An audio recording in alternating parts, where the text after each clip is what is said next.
What's going on, guilty guys and gals? Welcome back to The Great Ace Attorney. I don't remember exactly what happened in the last episode, but the good news is I went and checked Van Zeke's voice, so maybe it'll be better this time. Maybe. Feeling a little bit like there's still something in my throat. Little frog in there, you know? But we'll see. See how much that affects things. Probably not that too much, hopefully. So, my learned friend, today's sightseeing tour of London is now over. What? What are you talking about? My lord, the prosecution requests permission to call its next witnesses to the stand. Oh, excellent. More voices. Granted.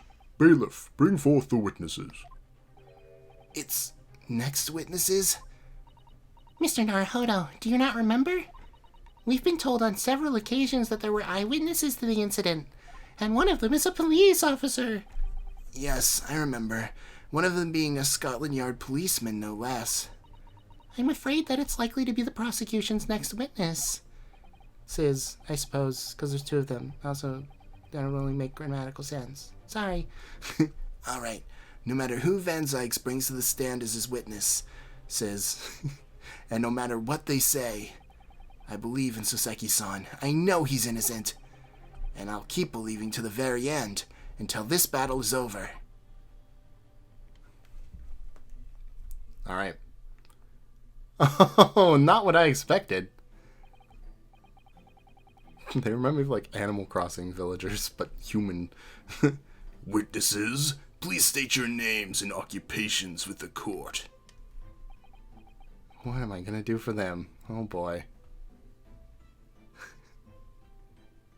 Is this like... Is he chewing on his helmet strap?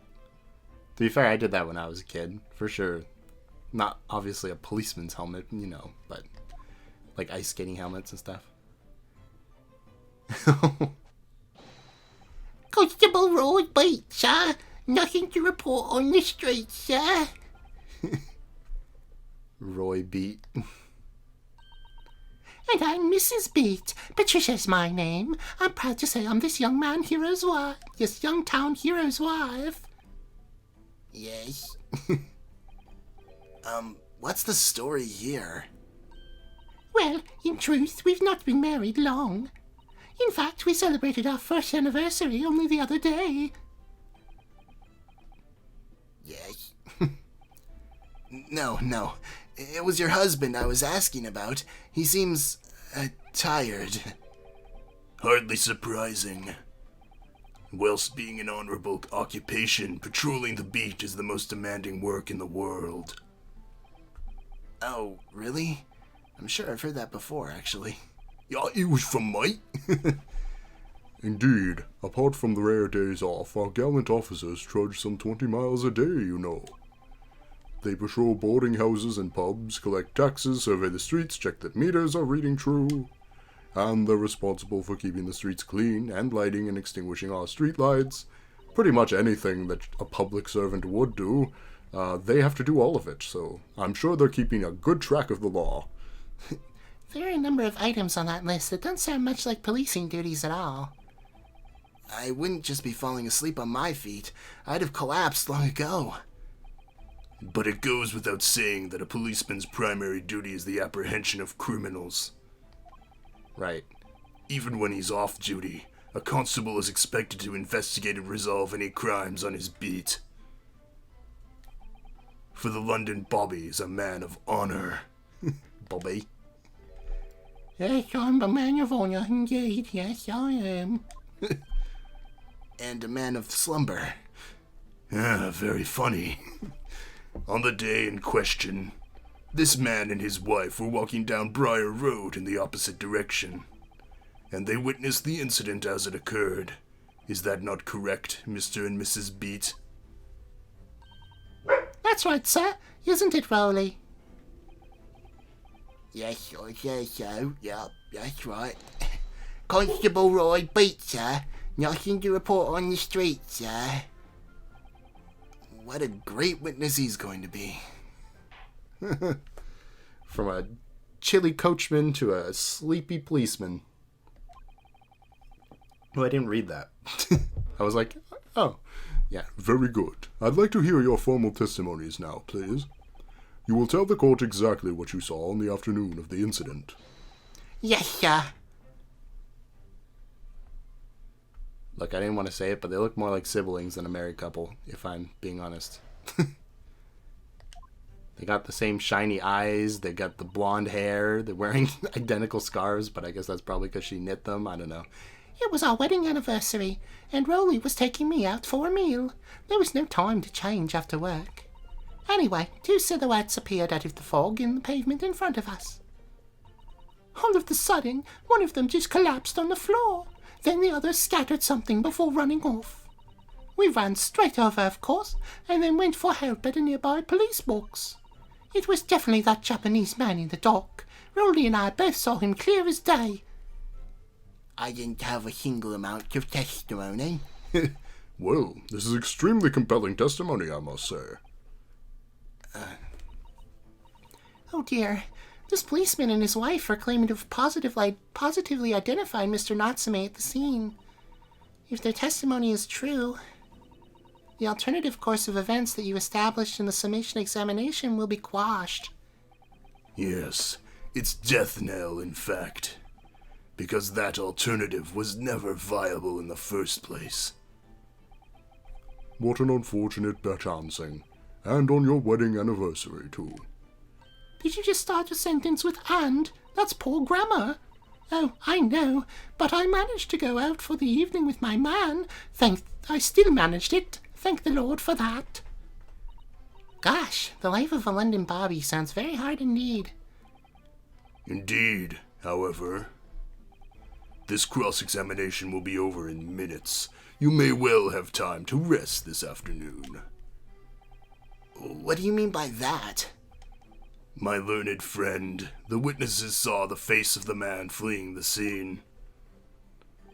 They are testifying under oath that it was without doubt the accused, Mr. Soseki Natsume. Oh, no, sir. That's pretty nice. And one of these witnesses is a policeman, no less, so you appreciate the gravity of the situation, I'm sure. Oh yes, I think that's true. Except the man's so tired his wife has to do all the talking.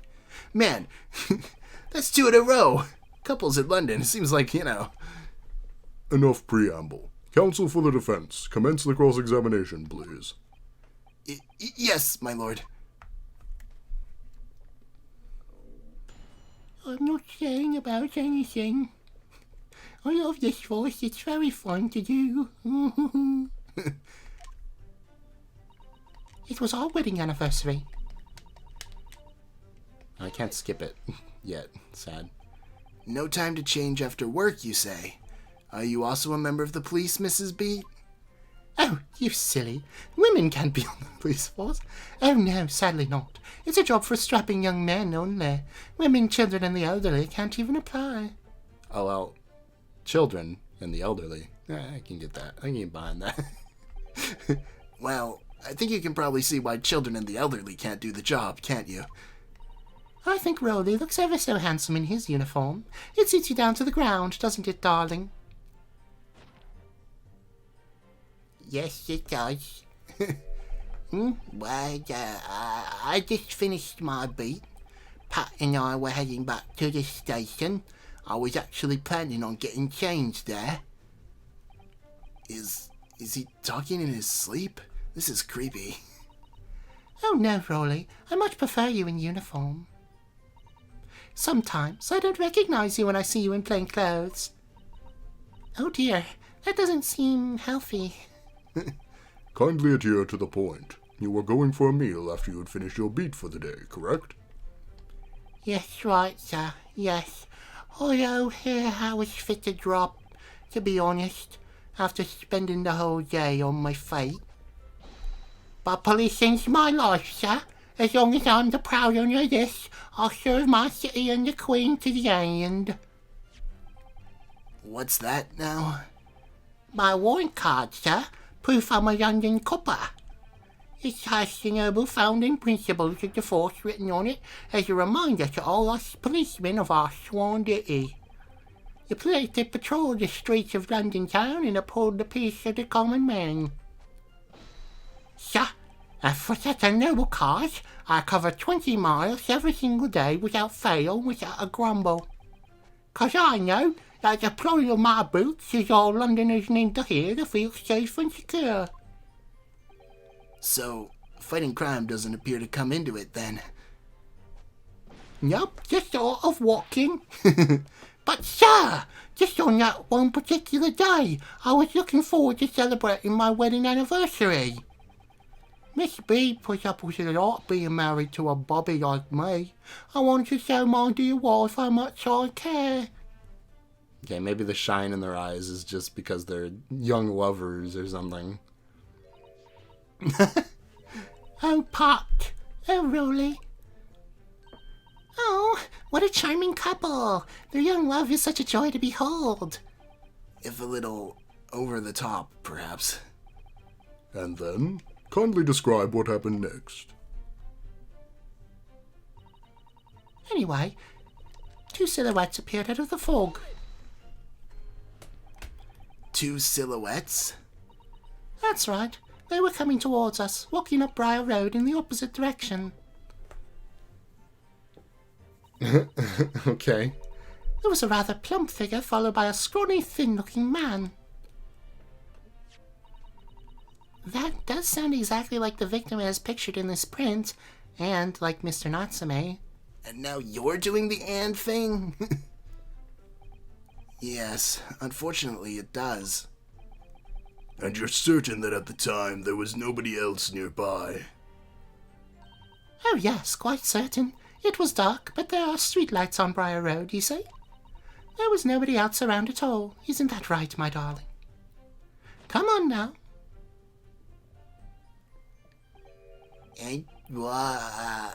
Yes, that's right. Of course, there was a light fog on the ground. But Briar Road is dead straight. You can see fairly long way down the pavement. And then there's the street lighting as well. I didn't see any other pedestrians. Before sleep takes a firm hold, your answer, please, Mr. Beat.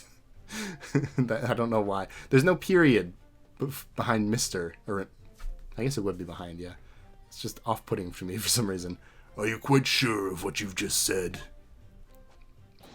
Yes, sir. As a copper who spends every day keeping watch on the streets, I swear to it, sir. I'm sure, as my love for Patricia is true. Oh, Pat. Oh, Rolly. Oh, jeez. They're still maintaining there was no one else around other than the victim and the attacker. It's starting to seem like that must be how it really happened. It's beginning to seem like there's nowhere to run. Well, that didn't stop Mr. Natsume, did it? He fled the scene all too convincingly. You're right, he did flee the scene. One more point to the prosecution. Thank you. I believe we have a reasonably clear idea of the situation just before the incident now. What happened in the crucial moments that followed? All of a sudden, one of them just collapsed on the floor. Okay. Scattered something? What do you mean by that?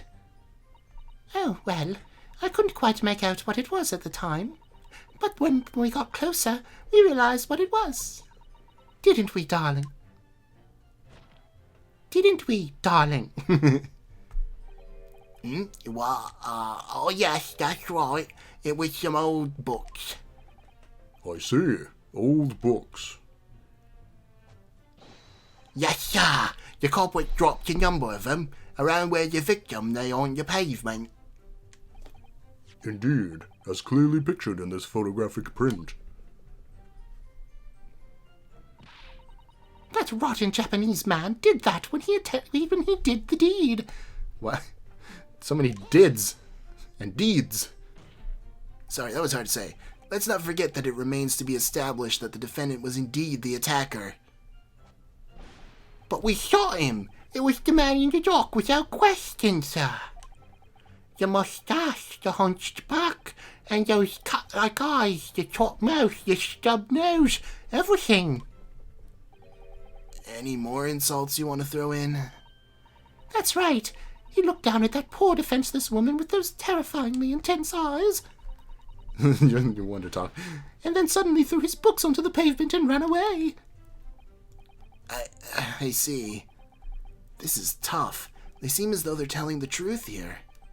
May I remind the court that this unambiguous testimony comes from a policeman and his wife. Now please, continue. That's right, sir, 'cause your policeman's never done anything wrong. Yes, sir! We ran straight over and went for help. Oh, nope. Rolly. I almost pressed present. There we go. Was it your husband who went to fetch help? Oh, no, no. I went. I may not be a police officer myself, but I'm the proud wife of one after all. Isn't that right, my darling? Come on.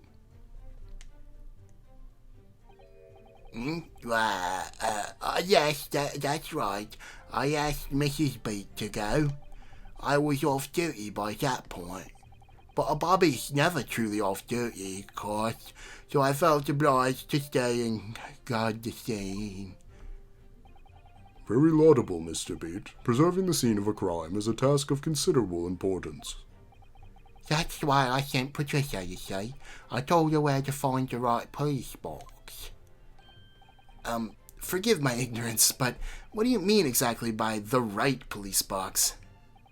Depends on a crime's location, you see, as to who deals with it. The woman was stabbed wasn't actually on my beat, so I told Patricia the way to the police box for the beat the incident fell under, so she could go and report it. I ran there as quickly as I could and asked for help from the Bobby on duty. There's nothing more potent than a young couple in love working together, you know. And thanks to a swift response, the case was quickly resolved. The actions of 2 model citizens. Oh, please, you're making us blush, isn't he, darling? I think I'm always blushing, just a little bit. Yes, sir. What Patricia said, sir. Okay, I'm going back to sleep now. Let's move on, shall we? It was definitely that Japanese man in the dock. No, I didn't mean it. No, okay. So, that's it, is it? That's their entire testimony? What do you think, Mr. Naruhodo? Well, I hate to admit it, but on hearing the testimony, it really does seem as though Mr. and Mrs. Beat saw what they say they saw.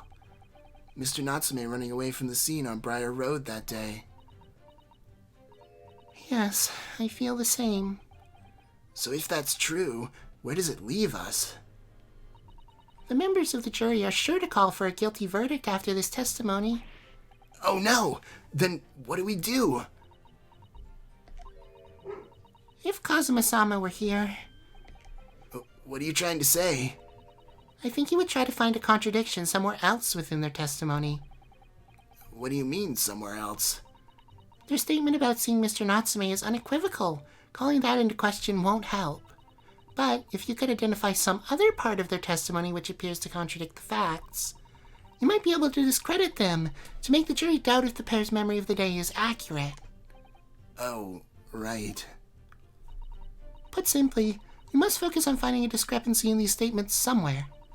If we don't, I'm afraid the trial may reach an early and unfavorable conclusion. Ugh. Why do I always seem to be so up against it? Sorry, I want that last press. I can't go through it backwards? Okay. Let's see. But surely you wouldn't have been able to see his face by the light of gas street lamps, would you?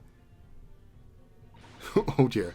We absolutely could! Us Londoners have exceptional eyesight, I'll have you know. Yeah. Right.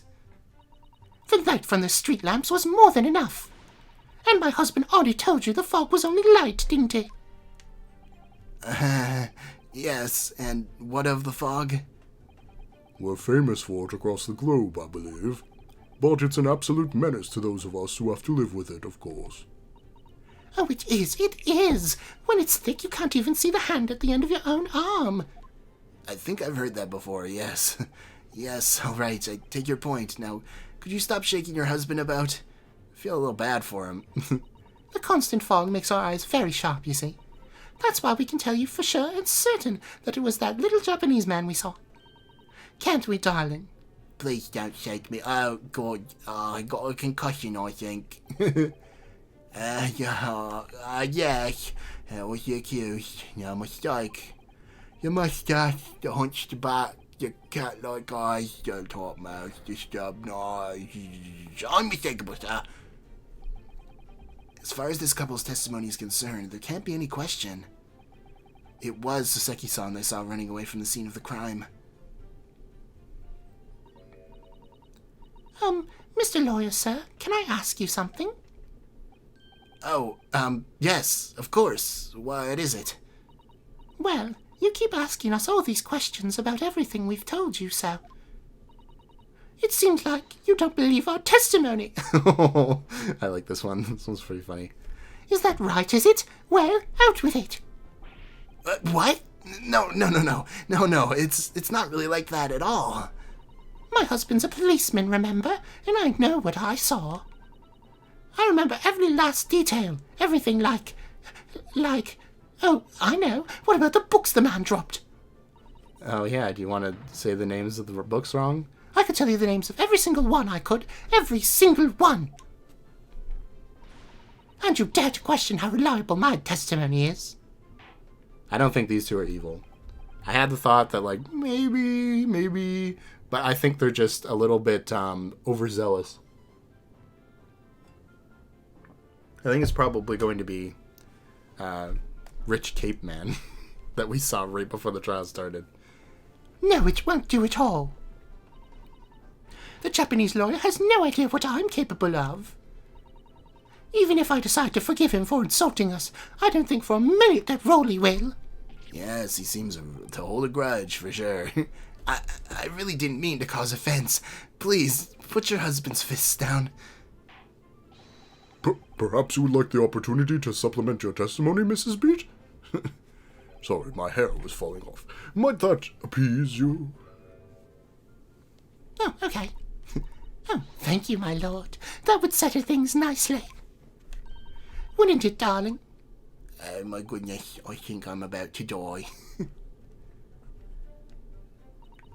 I could even tell you the names of the 4 books he dropped at the scene.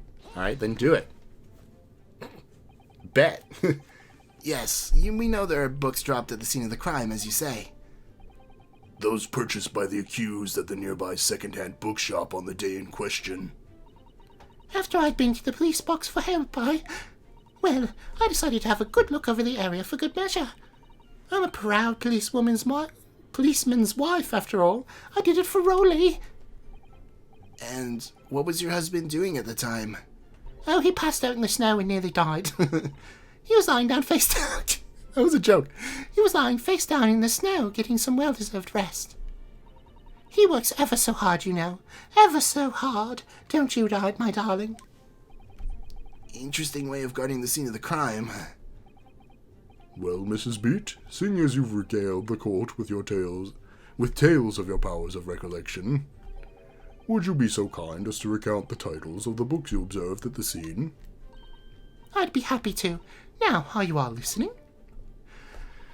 There was the picture of Monsieur Somebody or other, and What's Its Yearnings. There was, a meal for someone, and the last one was definitely the Thingamy something. How do you like that? See? Well, you got kinda close on a couple of those. There were only 3 books dropped, though. Or he only had 3 books. Yearnings, Meal, Picture. A Monsieur Lecoq. I use Monsieur because it's French. La picture of Monsieur Lecoq. But yeah, what about that 4th book? That wouldn't happen to be the book that little bookmark was in Garadeb's place, would it? Yes, I see there are 1 or 2 holes in your memory. Oh well, they were along those lines, I'm quite sure. It's not going to be Garradeb, right? Garradeb is also hunched because he's got the cane. And he's thin. Oh dear. There were indeed books found at the scene with titles along those lines, as you put it. Well, what did I tell you? So I think it's very mean the way you've been implying that my testimony can't be trusted. Don't you agree, darling? Darling? I'm going to shoot you! Okay, why did you bring a loaded gun in the courtroom? Presumably loaded. I don't know. Anyone who upsets my Patricia will have me to answer to. Oh, sorry, I'll put your gun away. That was a little bit uncouth. Terrifying. Yes, she really is. So that's it, is it? Their entire testimony. What do you think? We gotta use something else. Whoops, I pulled up the wrong thing while I was skipping through it. See, this is my audition for the role of the Swedish chef. Chef. It's because I'm adding all these extra syllables to these words for him. Yep. I want the books. He didn't even tell you the names of the 4 books he dropped at the scene. Excellent. So, you're saying there were 4 books? That's right. That's wrong. That's not my voice. That's right. I remember all of them. The picture of Monsieur Somebody, What's It Yearnings, A Meal for Someone, and the Thingamagummy Something. I'm sorry, Mrs. Beat. But there's a fundamental flaw in that statement of yours. Oh no! What? What flaw? Simply that, at the scene of the crime, there were only 3 books, not 4. What? I wonder if you could use the picture for this too. Maybe not, because maybe the book is like behind her and you have to look at the receipt. This is the receipt from the bookshop where the defendant bought his books. Your books? Yes, and it details Mr. Natsume's purchases that day. But, as you can see, only 3 books are listed. Only 3? But no, that can't be. I remember seeing them. There were 4 books, I tell you. 4 dirty old books. Dirty old snowy, wet, drenched books. Oh, really? Have a good look at this photographic print of the scene of the crime. As you can clearly see from this evidence as well, there were only 3 books. But I just don't believe it. I saw them there. I swear it. I saw them. No, madame. I'm afraid your powers of observation cannot be relied upon. So it cannot be denied that though you say it was the defendant you saw, you could very well be mistaken. Oh no. Oh no. Oh no. Oh no. No! Wait, is she always holding onto his scarf to keep him from falling over? That's funny, actually. It's plainly evident that it is your powers of deduction that cannot be relied upon, my learned Nipponi's friend. What? What cannot be denied is that these 2 witnesses saw the accused running from the scene. A fact that you know very well you have no hope of disproving.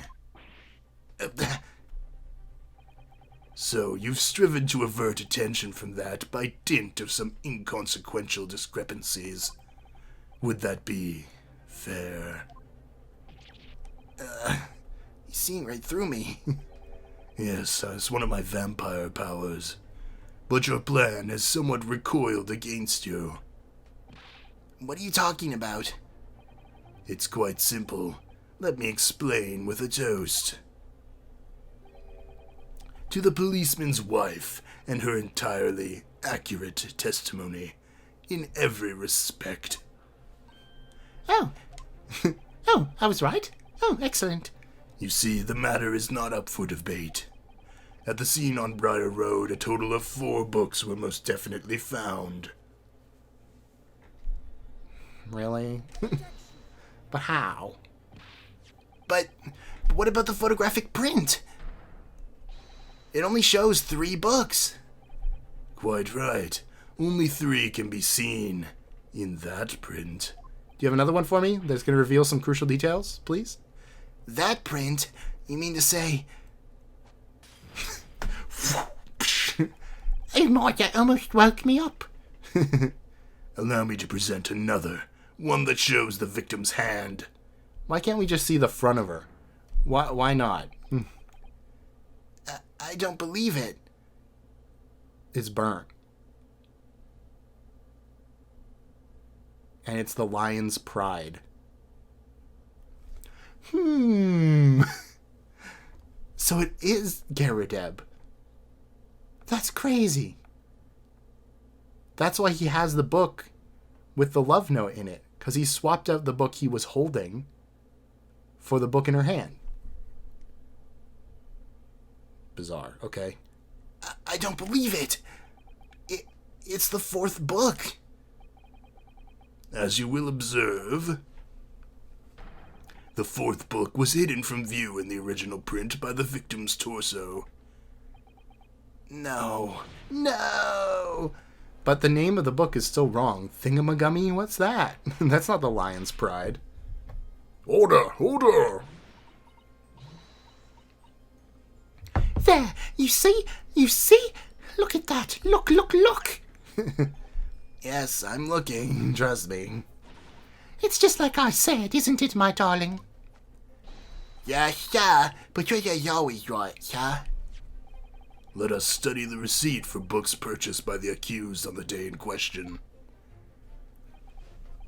Mrs. Beat, the titles once again, if you please. Oh, yes, of course. The picture of Monsieur somebody or other. The picture of Monsieur Lecoq. What's its yearnings? Canterbury Yearnings. A meal for someone. A meal for Gabireau, in fact. As the court has just heard, the witness remembers the book titles flawlessly, save for the few minor details. Mrs. Beat's powers of recollection can only be described as exceptional. Yes, I would say so. Did you hear that, Rolly? The gentleman paid me a compliment. Now don't go complimenting my wife, okay? Yes, sir. Flawless, sir. Patricia's flawless. But there are only 3 books on the receipt, and Mrs. Beat mentioned 4. There's nothing surprising about that. Clearly the 4th book is that which is shown in this photographic print. I'm sorry, counsel, but does that not seem odd? Why should the 4th book be omitted from the receipt? It's not odd at all, my lord. As the photograph clearly shows, the 4th book was found in the victim's clutches. In other words, It belongs to the victim. Please be true. The victim was holding her own book? I wonder, what became of that 4th book? Obviously, it wasn't overlooked by the investigating officers at Scotland Yard. I have it here as evidence. You will submit that in the aforementioned photographic print to the court, please, counsel. My pleasure, my lord. Okay. Is this going to be...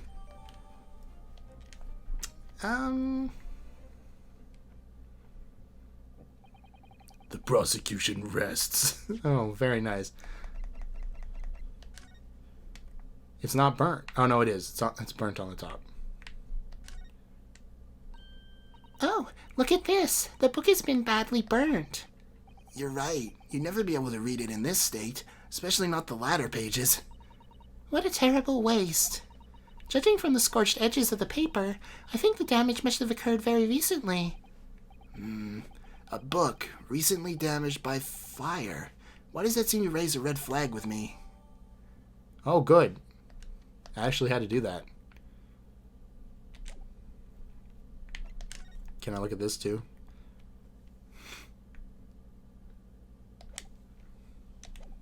Alright. The prosecution rests.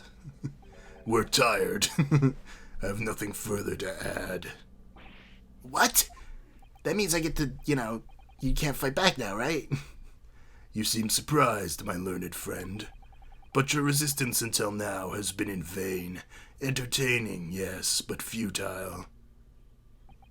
The spurious longer route to the accused's lodgings that you tried to establish in your summation examination, and the attempted discrediting of the witness's powers of recollection in your cross-examination.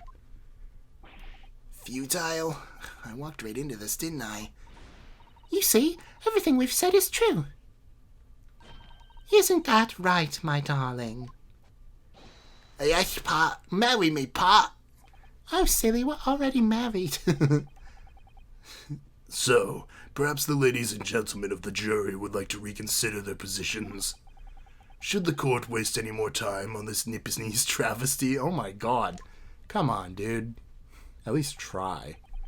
Or is the decision you have to make all too apparent already? All right. I've been waiting to stick it to this guy. Please live up to your name, fair play. You have heard all the witnesses and seen all of the evidence. This trial has run its course. Mr. Naruhodo, I'm afraid we're in a terribly precarious position. I know, but if I fight back in the wrong way now, I could very well just make matters worse. Think, Ryusuke, think. What do you do now? Well, I know there's something wrong. Thingamagummy. But is it going to actually let me do that? It's only worth 1 health point, so sure, why not? Try it. I'm not done yet. No, my learned friend, it's over. The last cross-examination was your final chance to establish a credible defense, and you failed. The die has been cast. There is no more room for debate. Don't use the word die, okay? It's a very, very poor choice of words. Anyway, well, it might be over as far as you're concerned, but... Ugh, I can't think of what to say. Okay, then I guess I'll do it again. If I may, Lord Van Zieks. Zykes. I don't know which one it is. I just use them interchangeably.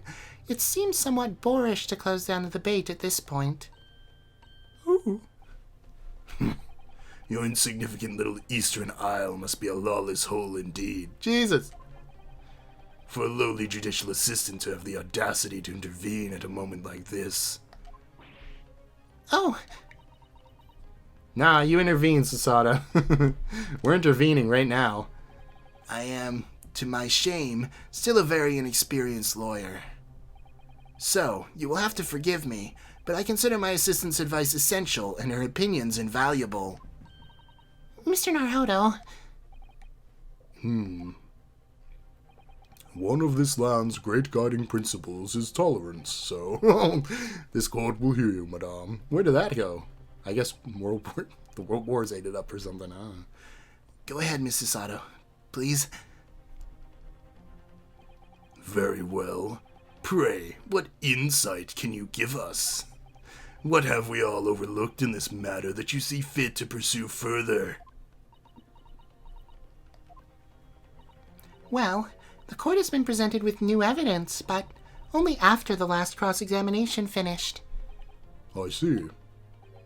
And you believe that this new evidence warrants further examination, do you? Yeah, I can't hear what you're saying. Mr. Naruhodo, what do you think? It's just possible that this new evidence might be the decisive proof we've been waiting for. The judge is sure to ask the members of the jury to announce their leanings in a moment. And of course, he's sure to ask you to explain what the crucial piece of evidence is and why.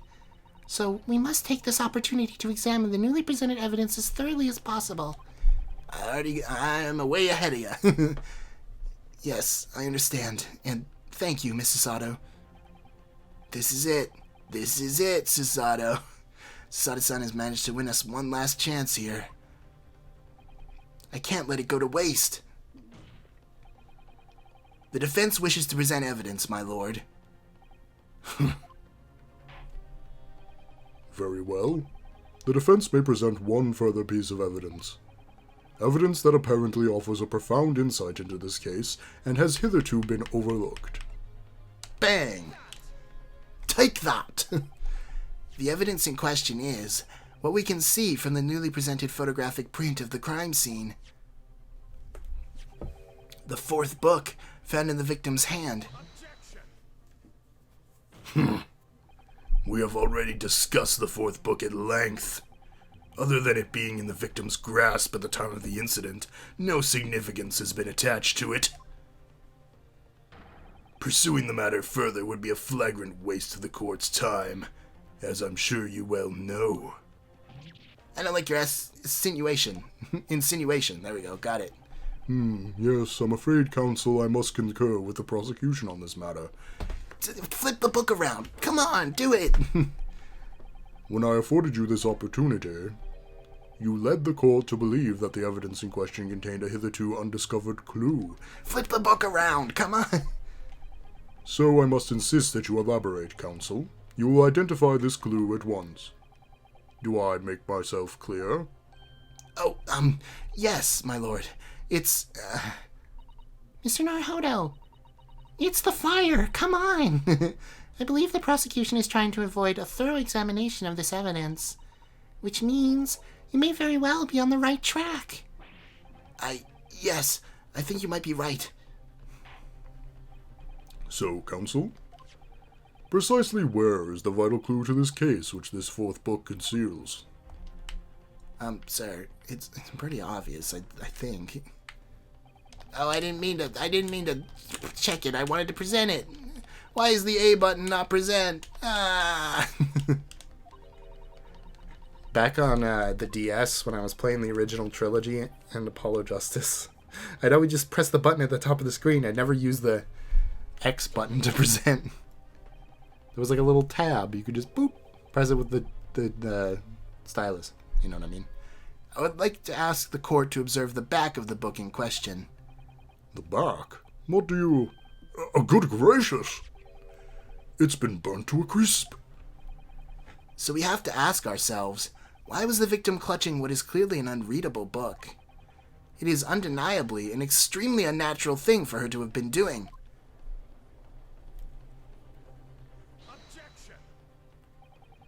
Unnatural, you say? And what of it, my Nipponese friend? Why are you trying to cover evidence? I thought you were the guy who was like all for evidence in the other case. Oh. Were I to concede the point, if it bears no relation to the case, there is nothing to discuss. So, should you wish to assert that this fire damage is some veiled clue as to what happened that day? Pray, do enlighten us all. What truth does this charred book hide? How am I going to connect this? Jeez, a charred book. There's just one possibility here, which I can't quite bring myself to rule out. It's an outside chance, certainly, but worth a try. Alright, I'll explain my theory. Don't keep us waiting any longer then, counsel. Explain this theory of yours. What are you suggesting that you can ascertain from the fire damage this sorry tome has suffered? Its owner. My lord, the burn on the back of this book reveals a startling truth. About the book's owner. I beg your pardon? But we already know who the book belongs to. The The victim was gripping it in her hand as she fell to the floor, after all. It's obviously hers. question of how this book came to be in the victim's hand is yet to be answered. However, as to the questions of who the book really belongs to and where it originated, the defense has very credible answers. That was a long wind-up for that point. Good gracious, how could you possibly? Very well, I'll play along with this futile attempt to delay your inevitable demise. But do remember, the members of the jury may well burn you if your little gamble goes awry. It's what, we got access to fire up here? That's the wrong one. He's also got a little bit of this. That's him. That's the guy with the hat. There he is. And my Bruce Fairplay. I'll burn you up even if I wasn't on the jury. Counsel, the defense's response here is very likely to influence the final outcome of this trial.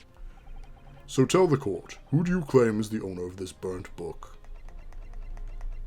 It's Sherlock Holmes now.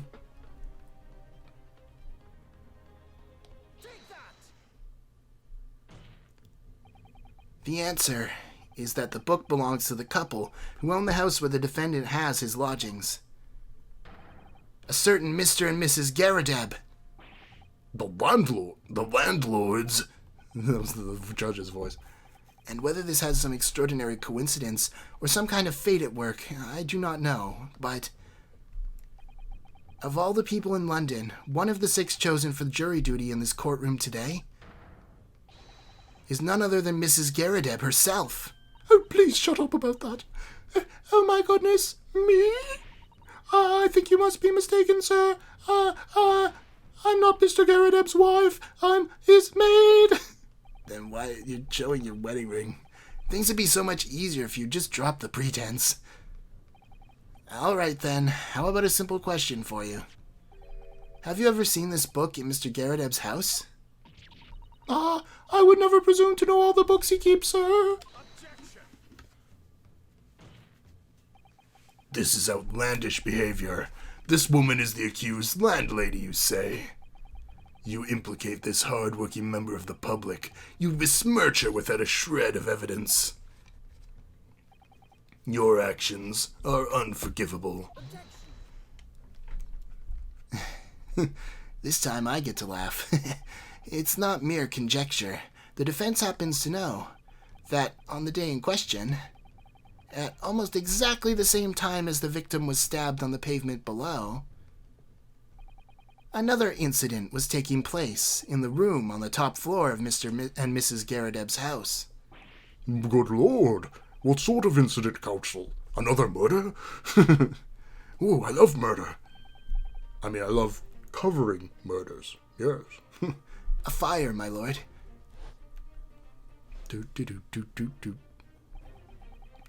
Right, I say it was. Happened in the blink of an eye, you know. The whole place filled with smoke. Couldn't see a bully thing. Didn't take long for the fire to spread, of course. The bully furniture started going up as well. Worst of it is, I lost my favourite. A book called The Lion's Pride. I forgot he even said that. What is that face? The Lion's Pride. By Jove! I'm glad that's still here. The very same title that is the subject of debate. Oh dear me! This is risible.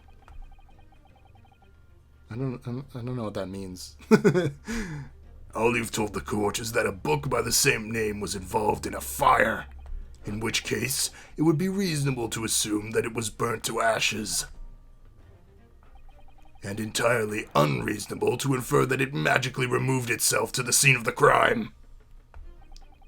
Perhaps it would make more sense if I told you that the cause of the fire was marital discord. Without going into details, it appears that Mrs. Garadeb was considerably enraged.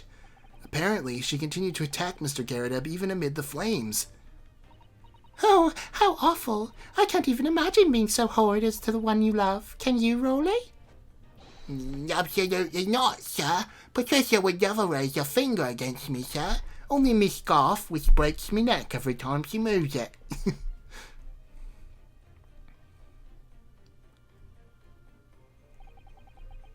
Had on my favourite novels in that case, but as soon as the fire got hold of them, that was it.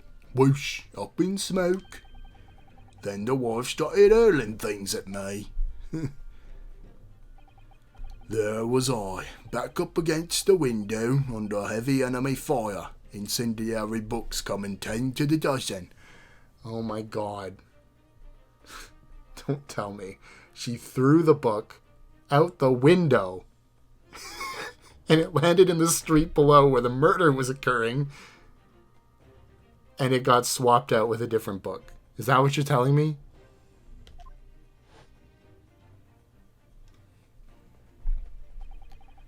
The man had his back up against the window, and he had burning books thrown at him. Because there was that point where they were like, oh, you'd never open your window in the London winter. They specifically said that.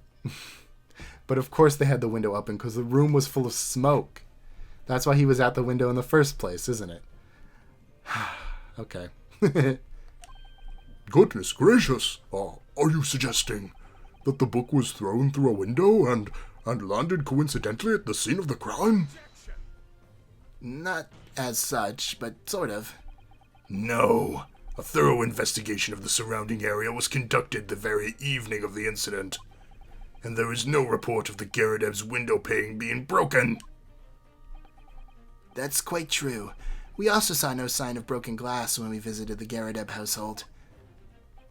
But is it not conceivable that the window was open at the time? Not even remotely. Let us not forget the season and the chilling weather that accompanies it. No Londoner would ever leave a window open in the middle of winter. Does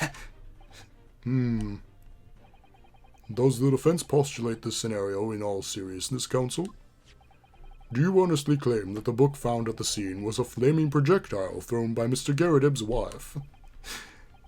Yes. I believe it's a possibility, my lord. What does this even change? That's quite enough. That's quite enough. That's her. Well, I hope that everyone can see you for what you are now, you little foreign trickster. Okay. You call yourself a lawyer, but you're just a coward. A mean coward. Is this revenge for calling you a beast yesterday? That wasn't me. That was Herlock, totally. Really? Claiming that our little tiff set the whole neighborhood alight, honestly? Implying that I'm merely posing as a maid for appearance's sake. How could you? It's nothing to do with this beastly case, none of it. All you've done is sully our family name. No, I assure you, that was never my intention. Dragging an upstanding citizen's name through the mud simply to divert attention from your failing defense. What are you slapping me? I should box your ears, that's what I should do. It's utterly unforgivable. Not too right. He did that to me too. Here we go. How long have we sat here now listening to this Nippon spouting out his fancy foreign theories? They're not foreign, they're about your country and your people. But think about it.